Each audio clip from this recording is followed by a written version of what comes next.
Hey all, welcome as always to the home of sound science. So a quick one today for you. I just came across a video sent to me where a guy really explains really well the Milankovitch cycles and the history of temperature variation on Earth.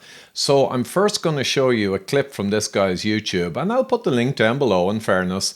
And it really does give a great explanation of the historical changes in temperature and, ice fields. And key is the Milankovitch cycles. So it's a great description. So just have a look at this first. By this point, we can see a distinct, smaller pattern occurring. Rapid rises in global temperatures, followed by gradual dips. It's hard to get your head around the sheer scope of the Earth's history, but each one of these dips represents entire ice ages. Ice ages are technically defined as any point in Earth's history where there is ice on the polar caps, something that is not always the case. So technically, as I've mentioned in a previous video, we are in an ice age right now. However, although the general trend of the Earth's temperature at the moment is towards ice ages, we are in something known as an interglacial period, a span of many thousands of years where the Earth is temporarily warmer in between full ice ages. In the last full ice age, the polar caps reached the UK and parts of the US. But what is causing these dips and rises on our graph? Well, I go into more detail about this in my video on Milankovitch cycles, which you can watch here, but just to brush up on them very quickly, Milankovitch cycles are the periodic changes that take place within our planet's climate due to fluctuations in its orbital movement around the Sun, usually over the course of thousands of years. Surface ice affects the temperature of a planet. The more surface ice a planet has, the colder the planet tends to be, as more heat is reflected back into space. But equally important is the direction that surface ice is facing.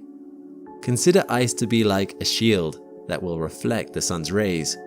If that ice is not pointed in the direction of the sunlight, it cannot reflect it. So anytime the planet points its surface ice towards the sun, the Earth tends to get cooler, creating something of a feedback loop. This matters because the Earth's axis isn't stable. Over the span of thousands of years, it moves back and forth, sometimes pointing the polar ice caps more towards the sun, and sometimes pulling them further away. Although this change is only a couple of degrees at most, it is enough that over time it has an impact on the global temperature. The temperature drops as the ice shield faces the sun, and rises again as it points away. This fluctuation is one example of a Milankovitch cycle. There are other Milankovitch cycles, which are consistent cycles in the Earth's orbit that affect its temperature, acting on timescales of 23,000, 41,000, 100,000, 405,000, and 2.4 million years. Whenever these coincide with each other, they create even greater changes to the global temperature.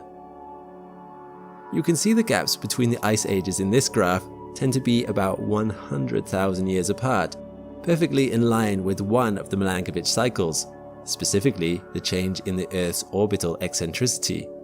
But all of the cycles have an impact. So where are we in relation to one of these Milankovitch cycles? Let's zoom in some more. As you can see, we have risen out of an ice age and have entered a fairly stable plateau of global temperature. This is consistent with the rapid rise in temperature / slow drop in temperature that characterizes ice ages and the periods between them. Pretty clear, eh? So that covers the Milankovitch cycles, and they're extremely important. They're dominant in changes over long periods. But just before we get to the next clip, where the guy goes down the U-bend completely, looking at recent temperature rises that apparently are like a hockey stick. Well, let's have a look at the work of Creon Levitt, which is the tip of the iceberg on what's really happening with the temperature record. So Creon did this superb blog post with tons of data, back in June 22 actually, and he used the ASOS, or Automated Service Observation System, data. Now, he worked for over 30 years in NASA at a high level, and now he works for a satellite company, one of the largest launchers of near-Earth orbit satellites in the world. So he's the right guy to do this. So he had a look anyway, and he went through the real published data that goes back 80 years, that's not really confounded and uses actual temperature measurement, not proxies. And he found out some very interesting things. So I'm going to summarize the blog post. You can click below to get the full post. But what he saw was surprising, perhaps. And this is just an example of Newfoundland in North America. And this is what he saw for regions all over the world, for Iran and deserts in the Gobi and other areas of the USA, all over the world. He just kept pulling the data and then doing box plots. And what we see is we don't see any hockey stick at all. But again, this is the tip of the iceberg of the question mark around urban heat islands and how the real climate change, perhaps in the last 50 to 100 years, is that the temperature measurements are being done in real climate changed areas, i.e. urban environments. So the temperatures are rising because we are expanding urban environments and building more, and there's a huge heat trapping effect. And you see this yourself if you drive into a city, say London, and you're outside, look at the temperature in your car, you drive through London, it goes up a couple of degrees, you drive out the far side, it goes down again, and so on and so forth. So it's not rocket science, but it's probably contributing one of the biggest kind of impactors on our rising hockey stick, but it's never acknowledged or included in the modelling. So go figure. So now let's see what this other guy actually says. However, the uptick right at the end is not so usual. This uptick represents a rise in the global temperature by 1 degree, which technically is still roughly on par with the interglacial period before our current one over 100,000 years ago. Oh, dearie, dearie me. They all fall for it, don't they? The temperature records are a very complex thing because they are prone to a lot of kind of false adjustments and confounding in the urban heat islands and so on and so forth.